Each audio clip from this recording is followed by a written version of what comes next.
Welcome back. I'm Jason Garbus. And you know me, I'm Jerry. So today's going to be a lot of fun because it's not just Jerry and I. We got a special guest, Chris Steffen. So Chris, please introduce yourself to the folks here and we'll get rolling. Yeah, good afternoon, good evening, good morning, whenever you're reading this or seeing this. I'm Chris Steffen. I am the Research Director for Information Security, Risk, and Compliance for Enterprise Management Associates. I am a longtime security practitioner, 25 years, holy man, and have had a lot of great experiences working with security startups, and at one point or another worked with both of these guys, and really happy to join you today and talk a little bit about Zero Trust. Yeah, this will be fun. So Chris is obviously, he's a friend and a colleague, and was a technical reviewer for our book. So we really appreciate that. We had a lot of good conversations with Chris, debating and discussing these things. He gave us some great feedback. And today we're going to be talking about what is Zero Trust. So Jerry, why don't you kick us off, and then we're going to have some fun here. Yeah, so just, you know, if you looked in the chapter, we're obviously not going breaking down every chapter, but what we really want to just do is read through this definition, kind of break it down, and have a conversation about it. So I'll start it off and read the first sentence here. A Zero Trust system is an integrated security platform that uses contextual information from identity, security, and IT infrastructure, and risk and analytics tool to inform and enable the dynamic enforcement of security policies uniformly across the enterprise. It's a mouthful. A lot of words. It's a lot of words. All right, so Chris, why don't you take the first crack at this? Yeah, I mean, you know, everybody has their own flavor of Zero Trust, and there is, I actually really like this definition. All the different analyst firms have their own definition. Really, any security or tech company with a pulse has a definition that they have glommed onto, and of course, theirs is, of course, the best definition. This one is relatively nonpartisan, if you want to call it that, in the grand scheme of things. When you're looking at Zero Trust in general, I think that you've covered the three major areas. I always like to take and talk about the risk and analytics tools as well. I think that's an important part of it that I think that a lot of companies imply but don't specifically mention. And then obviously when you're talking about how the policies work, this is really the future of how security is going to be implemented. I know that arguably we've been saying that for seemingly forever. In fact, Jason, I know you and I have been saying that for at least half a decade now, but the reality is that this is, and you're seeing more and more companies, organizations, governments leverage, you know, a Zero Trust or a Zero Trust-like kind of technology and methodology. And that's why this book was really timely, and this definition is really timely. Yeah, I think that they finally listened to us after half a decade. Yeah, absolutely. I just yelled loud enough, right?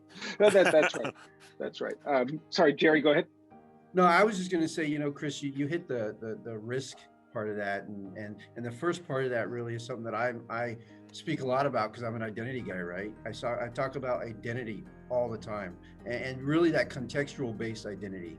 And just bringing that into the conversation, bringing that into policy, bringing that into security is just such a critical component of this. And to me, that's that contextual based identity, regardless of whether it's user, device, IoT, mobile, all of those components just come into the picture and really, really drive that home. Well, I think we forget that too, right? I think that we forget the risk component very often. And the great news is I think that more and more companies are looking at a risk component, not necessarily tied to Zero Trust, because I don't know that they have the correct maturity model to be able to get there yet. That's another whole level. So I'll segue for a moment. I know another one of the contemporary definitions has data as the center of the Zero Trust model. And I don't mind that either. I think that's an interesting conversation, especially when you start taking and looking at, you know, the importance of data and data security and understanding a data estate. But there isn't really a definition or a model out there that really encompasses what I consider to be that next level thing, which is the risk. And maybe it's because there's a lot of companies that aren't there yet. I'll buy that in the grand scheme of things. But it doesn't mean that you shouldn't be forward thinking and, prognosticating or planning to get down that path. Maybe we should have Chris back for the debate around the data chapter, because that was Yeah, was an interesting Yeah, well, and you know that when I was reviewing the book, we had some conversations about that too, right? So we should share some of the backstory in a future session. Yeah, but like I said, I'm doing a number of projects this year on data security and data privacy, and so I do understand the importance of it. I question if that's really what the real goal of a zero trust policy really needs to look like, is concentrating on data. And that is by no means to say that data is not important. In fact, exactly the opposite of that. I'm much more a believer in understanding, the biggest security hole that we all have in every single one of our organizations, which is the guy behind the keyboard, the girl behind the keyboard, and understanding how that necessarily applies. That's where your risk is. And when I always think of zero trust, just on a personal level, I think of the very, very specific focus that zero trust gives to the individual and the individual different policies and such that apply to the individual. And that individual is obviously, I'm thinking of a person, but that obviously applies to your IoT toothbrush, because Lord knows we need an IoT toothbrush, and those kind of things as well. But I really like the very individualistic nature of zero trust for the individual person and the risks and security policies associated with that person. Yeah, I like the risk and analytics are obviously kind of two sides of the same coin to some degree, especially looking at user behavior. But what I like about those is they kind of correspond to the fuzzy edges of zero trust, if you will, which is they don't typically have zero trust commercially available platforms today that have risk as a core part of it. So it really ties in what we talk about a lot, Jerry, is the necessity to be able to extend whatever zero trust platform you choose and integrate and pull in risk and analytics data, consume them, as well as receive events for when thresholds get crossed. And those are important elements of making zero trust successful across the enterprise, as well as extending the value of all these other components that organizations already have in their infrastructure. I mean, I go so far to say too, and you kind of mentioned it, I know in the book, and I wrote about it too, this is not something that everybody does on day one. This is something that you do on day 437,000, right? Because zero trust is truly a journey. It's not one of those things that you start overnight, unless you truly have a complete greenfield. And quite frankly, I have never, ever seen that example. So here in reality land, you take an increment and apply these things accordingly. And maybe your risk tools and analytics tools are a secondary or tertiary consideration when it's all said and done. It doesn't have to be that way day one. It could be day 2 or day 3 or step 4 in your security project, your zero trust project, when it's all said and done. But at the same time, I don't want to lose sight of those things, because again, when you have your reach goals, that's really how you want all this to be applied and being used to begin with. I know it takes time to get there, but this is how we want it to be when it's all said and done. And some of this doesn't have to be super sophisticated. I mean, really, something as simple as I've got a SIM and I can get a red, yellow, green rating from a SIM for an individual. That's incredibly valuable, even as simple as it is. And plug that into your zero trust system and then make policy decisions based on that.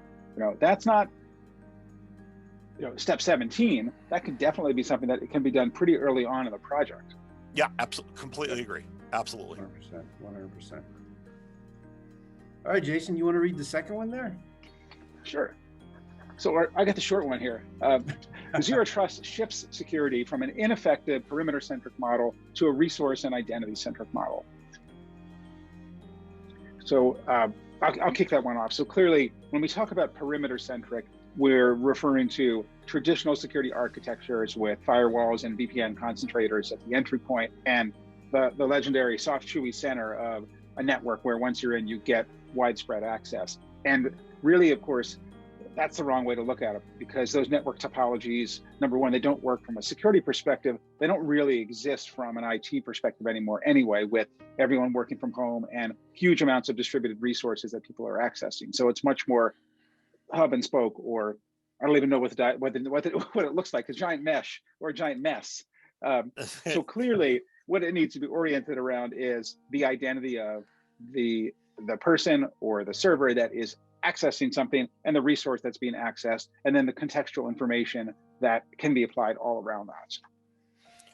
Yeah, whenever you think of, the perfect real world example of why zero trust is a glorious thing and the old methodology of perimeter based security no longer working, I think that you have to look at the impacts of the pandemic, right? We have all basically, I mean, I just had my out of office message because I was on vacation, and the joke was, out of office, when the hell was the last time I was in the office, right?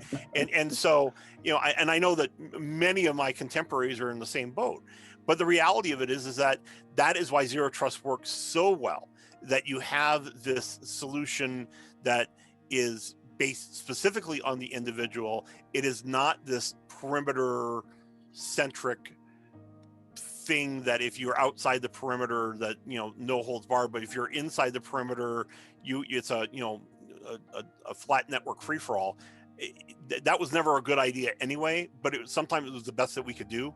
And now we finally have gotten to that next step where I don't have to do that kind of thing. I can actually have security based on Chris Steffen the person, not Chris Steffen the seat in some office or a cubicle in some building, because truly that's how it was before. This is obviously what the future is going to look like. And if you heard it here first, working from home is not going anywhere. This is something we're going to be doing in the future. I can almost guarantee you. I don't know what percentage. I've done research on this. You can go find the research on it. It's anywhere between a quarter and 50% of work from home users are going to continue doing it, at least to a degree, in the future. So zero trust is made for that. It's perfect for that. And when you start taking and talking about the literally billions of dollars that companies have spent over the last 15 months on pandemic related security upgrades and updates, this is what some of that money is going to be able to deal with these kind of changes. And Chris, I'll extend a little bit to what you just said. I mean, everything you said is great, and just to add to the one piece of that, just it's not Chris sitting in an office, it's Chris wherever Chris is. Yeah. It's also that resource or that asset that you're trying to get to, right? So it's a two parts of that conversation is who is Chris and what is he doing, and then what's the resource that you're really trying to gain access to, and what context and what risk is associated with that resource, that risk that Chris is trying to gain access to. Let's just add some additional flavor to that, just to say, oh, it doesn't matter if it's Chris at home, it's also where's he going. So that's a huge part of that, and that comes out of that, and just to extend to what you already said. Yeah, I couldn't agree more. And the reality of it is that when you have your CFO looking for financials, and is it appropriate for your CFO to be looking at financials? The answer is yes. Is your CIO, should he be looking at financials? Well, that's a whole nother thing, right? Maybe he should, maybe he shouldn't. Maybe he's looking, or maybe he's attempting to look at an IT budget or something like that, and stumbles on something that he maybe shouldn't be, and maybe not even, maybe not anything malicious, because I'm going to assume that he's a good guy, right? But in the traditional flat network, he has basically unfettered access into a financial folder or a spreadsheet or something like that, whereas in zero trust that kind of access just wouldn't exist. And right. Again, that's not a shot at the CIO or the CFO. That's just, you have a better way of controlling it. Now, take it to the next level. The CFO is in a coffee shop somewhere in the Middle East, taking and looking at those financials. Should he be doing that? Well, again, probably not. But when he is in his home office with a known IP address doing known things, maybe that makes sense. Maybe that's what he needs to be doing. And so that's that next step of zero trust, exactly. Being able to, determine what resources that person is allowed to see from an airplane compared to his home office, compared to a more high risk area, compared to a corporate office, compared to a client office, let's say. And each of those, if you want to get that granular, can have their own security controls and policies based on where they are, and kind of take it from there. But the CIO who was taking and looking at financial information would never had any access to any of that to begin with. He would have got an automatic deny no matter where he was, because he has no business looking at, as you mentioned, the salary worksheet, because that's just not appropriate. And he doesn't want to be able to do that either. So I think that helps make an organization resilient against various threats here. It's not only stolen devices or stolen credentials, but malware that gets implanted on a legitimate device and tries to then do some exploration under the nose of the logged in user. Yeah. The other one that I know is being talked about a little bit, again, pandemic related, is that unless you're a crazy person like me and have, a fully, separated and enterprise level network at their house with, honeypots and, basically a mini data center. You do Active Directory administration in your spare time, don't you? Yeah, of course, because I have nothing better to do, right? So, but I mean, unless you're that guy, you're likely taking and sharing your network with your children who are taking and doing Zoom calls for school, and then your other child, which is done with his schoolwork and is taking and playing on the Xbox, or a video game on his computer, which who knows where the video game came from, who knows what exploits were on that laptop, what have you. And now all of a sudden those computers are commingling on what is likely to be a very flat network in your house. And so who knows really what kind of breaches that you have there. And so then another layer of security is that you have the ability to say that things can only come from this specific computer to do specific things on a specific document from a specific person. And again, it may not be perfect, and I'm not trying to claim that Zero Trust is perfect, but all of a sudden you're getting more and more and more and more granular as you go on, and you're protecting yourself from your kid's, gaming laptop and the, heaven forbid, the Zoom calls and so on and so forth. You're giving yourself that granular protection that you wouldn't have otherwise. And in this day and age, it's obviously very relevant. And it learns, right? And it starts to learn. If you're bringing in some of those analytics and you bring in some of those, you start to learn those elements, and you start to learn what that looks like, and be able to apply better policy as you continue. Yeah, that's right. I mean, one of the products that I used to work with, you specifically set it up in a learning mode, right? You basically said 30 days, have at it. We're just going to see what it does. And so everything is allowed. You might be scared to death to find out what was allowed, but everything is allowed, and you kind of do what you're going to do. And then at the end of the 30 days, you evaluate. Well, no, this person doesn't need to be taking and looking at, some weird, motorcycle porn from Uganda or whatever. I mean, you could take and start limiting those kind of traffic and so on and so forth.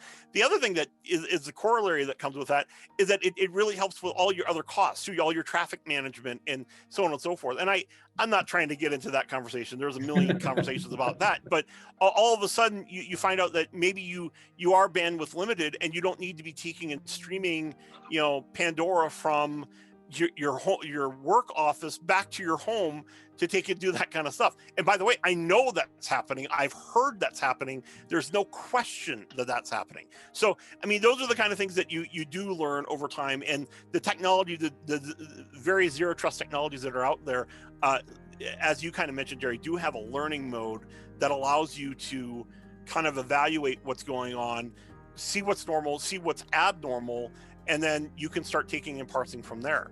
And that's really one of the real benefits of the technology. It gives you that kind of visibility. Yeah. It's funny. We have heard multiple times from enterprises who, as they look at and analyze replacing their VPNs, they discover that one of the biggest uses of bandwidth is, guess what?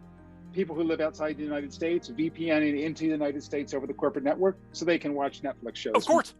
I've heard the same thing, right? I mean, you have these great streaming services that are available here, or conversely available on the other side of the pond, where they have different access and so on and so forth. And all of a sudden you're like, well, of course I'm going to use my enterprise network for that and suck up, however much bandwidth. And yeah, give me a break, whatever. Right, because I want to watch the show. It was absolutely. Funny. You were talking about going back to the office, and I started thinking about, as folks plan for that and start doing that, they're going to, perhaps discover things that they changed in the last 12, 14 months that all of a sudden aren't going to work for people when they go to the office. Or the flip side of that is, think about all of the incredible amount of time and effort and money that these companies have invested in on-premises network security solutions, like a network access control, which guess what, has done nothing, literally nothing for the last 12, 14 That's right. months. Yep. And they need to look at it and say, do I just really need this? Because that's a huge amount of budget and friction that they can simply get rid of and reallocate for much more forward-looking things like zero trust. Well, and then let's talk about it from a truly selfish perspective. If you're a security nerd, do you really want to take and spend your time configuring, some kind of NAC solution that you're not really using, you're certainly not completely using? And does it make any sense to do that when, one person out of the 12,000 that are employed at your company has actually used any of the capabilities, and that one person was you? Right. and it just served to annoy the crap out of you over time, because you had to you still had to maintain it, you still had to make certain that it was working. And now when you start talking about the talent gap, is that really where you want to take and be putting your security resources, managing stuff that really is not applicable to the current reality of the situation? And the answer should obviously be no, but enterprises are weird that way. Who knows? And hopefully they see that and realize the importance of reallocating those resources to things that are more relevant, things that are more important for them to be dealing with. Yeah, and I think that's a good segue for us to get to the third sentence. So Jerry, you want to take us through that, please? So third sentence here, as a result, organizations can continuously adapt access controls to a changing environment, obtaining improved security, reduced risk, simplified and resilient operations, and increased business agility. So I'll just, everything we've been talking about, right? All the, the changes in the environment, all the things that we're doing, risk analytics, identity, really just bringing all that together to really help the business just grow, right? And not have that fear as they move into the cloud, or as they move into, get away from their traditional data center, because that's a big thing, right? Everyone's talking about cloud transformation and digital transformation, another buzzword, right? But it's given the ability to be agile, to grow in and have those zero trust policies and those zero trust securities that you've adopted to let you grow, and not have the fear that, oh, I'm exposing more stuff into my environment, or I'm allowing more threat actors into the environment. Yeah, your threat landscape may be growing, but you've got the policies in place to support at that resource and at that user level as the organization continues to grow. That's the way I see that last sentence. Yeah, I mean, really, we've talked a great deal at the technical level of what zero trust is, and why, if you're one of the tinfoil hat types, why you like zero trust, and I can call them that because I have been and continue to be one of those types. But I'm going to take and switch it a little bit to business. And we, not nearly enough do we talk about, how security takes and, integrates into business. And I want to empower my fellow security people to understand why the business side of security is so incredibly important. The last part of your sentence is to increase business agility. And remember where your budget as a security person is coming from. Security is not generally a moneymaker. I know that that's shocking to most people, but it really isn't. And the reality of it is that you are a cost center for your company, an important one. And again, I'm not trying to say that you aren't, but understand how security really integrates with the overall business objective, and how you can take and maximize security based on the goals and needs of the company. The perfect example is that when we're doing research in this day and age, security budgets are getting less and less to be these general dollar buckets where a CISO can take and say, I'm going to implement IAM 2.0 this year because I think it's a cool idea. It is a cool idea. I'm not saying that it isn't. If you can't tie it back to a business goal, or even more importantly, a compliance or audit related goal, chances are you're not going to get it. So when you start taking and looking as a security vendor, as a security practitioner, it's in your best interest to work with those teams, understand where the compliance gaps are, the control gaps are, make certain that your projects are aligned with that. Because not only then do you have a champion to get the projects done that you want to get done, you have another champion on the other side of the table that's also saying, yeah, we need to do this thing, CEO. Let's take a look into this project because this does this checkbox and this checkbox and meets the vendor due diligence for these three companies. And that's critically important to the long-term viability of our business. Whereas this idea that we want the newest, latest, greatest encryption because we think it's cool, I think it's cool too. That's not going to fly anymore. And I think that the sooner that we realize that as security professionals, the critical importance of being able to describe business alignment and how zero trust can actually take and improve a business's overall agility and reduce risk and improve operations and the things that you mentioned here, I think that makes all the sense in the world. Keep the technical stuff, to your lunchtime meetings with the nerd herd. Get a business-minded hat on, because that's really where your dollars are going to be controlled, and that's really where your priorities are going to be determined. Yeah, for sure. It's really important to realize that whatever the mission of your business is, most businesses is not security, it's medical research, or you're providing healthcare, or you're a financial services company, et cetera. And we talk about this throughout the book, as you know, Chris. It's so important to align yourself with the right type of project and value from a business and efficiency perspective and agility perspective, so that you can get zero trust going, because there are going to be obstacles and pushback. And you're correct. You can't just, as a security leader, say, hey, this is better security, let's do it. Sometimes you're lucky you don't get that mandate. Most of the time you need to say, this is better security, and here's the business value. We can now integrate with this partner, or you can do this cloud adoption really quickly, or remember that process that everyone hates, we're going to get rid of it.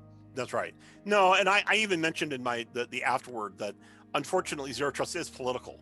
I wish it wasn't.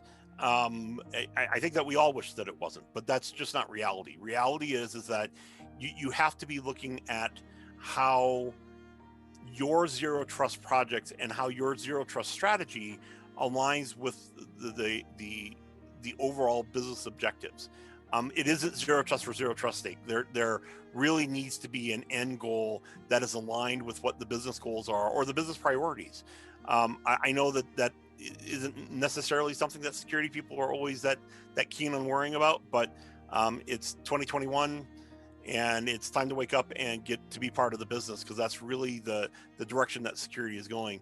Those that are not willing to take and modify their plans or embrace the idea are those that are going to be probably left behind and replaced by somebody who is. So again, I don't need to be dour when it comes to those kind of things, but that unfortunately is just the reality of things. And getting aligning your goals and aligning your zero trust project with what the business priorities are is a sure way to get a zero trust win. Yeah, I think I think that's, you're right, and that we all want to be an important part of the business. And if you work in security, congratulations, you are a mission critical part of the business. The business success relies on you. So that's great. Congratulations. Now let's step up and make sure that we deliver everything that we promise in a way that's valuable to the business. I think we're about out of time. I want to give Jerry the last word, though, to wrap up. Any closing thoughts, Jerry? Yeah, I always say one thing, and I've been saying it for about 4 or 5 years since I've really started down this zero trust conversation. You have to have executive leadership involved and executive leadership behind you to make this successful. And if you don't, you can do all the tactical projects you want, but you're never going to get all the way down the path, because this is a business initiative that has to be addressed. Completely agree. Right. Well, this has been terrific. Chris, thank you so much. We're going to absolutely. Yeah, we want to have you back again in the future. As always, everyone, thanks for watching. Stay safe and stay secure. All right.